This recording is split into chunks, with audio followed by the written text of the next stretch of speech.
বৃষ্টি হচ্ছে। আমার রান্নাঘরের উপরে টিনের চালে বৃষ্টি রিমঝিম শব্দ শোনা যাচ্ছে। বৃষ্টির শব্দ শুনতে আমার কাছে খুব ভালো লাগে, কিন্তু মেঘের ডাক আমার খুব ভয় লাগে, ঝড়ও খুব ভয় লাগে, কিন্তু বৃষ্টিটা আমার কাছে খুব ভালোই লাগে। আমি আজকে রান্না করব ঘি কলম্বাক লেবু। ঘি কলম্বাক লেবুটা আমি পিস পিস করে কেটে নিচ্ছি। অনেকেই চটকে রস বের করে নেয়, কিন্তু আমি কখনো রস বের করে নিই না। আমার কাছে মনে হয় রস বের করে নিলে চাটনিতে একটা তিতো ভাব লাগে। আমি খোসা থেকে কোয়াগুলো আলাদা করে নিয়েছি, আর এখন কোয়ার ভেতর যে সাদা অংশটা থাকে ওটা আমি ফেলে দিচ্ছি।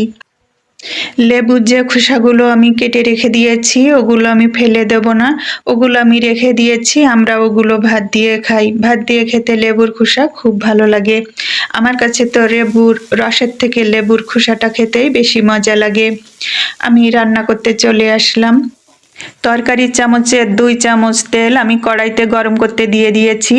1 চা চামচ পরিমাণ সরিষা দিয়ে আমি খুব ভালো করে ঘষে গরম করে নিলাম।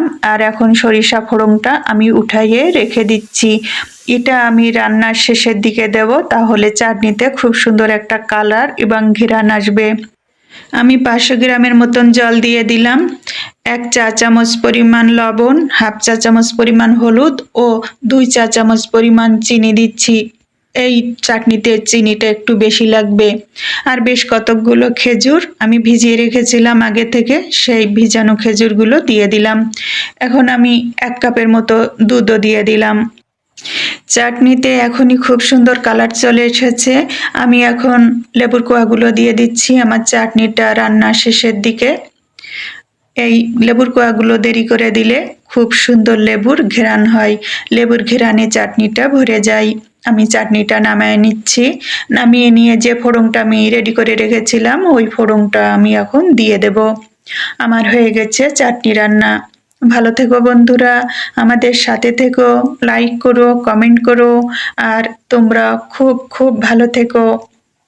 খেজুর দিয়ে ঘি কলম্বাক লেবুর চাটনি।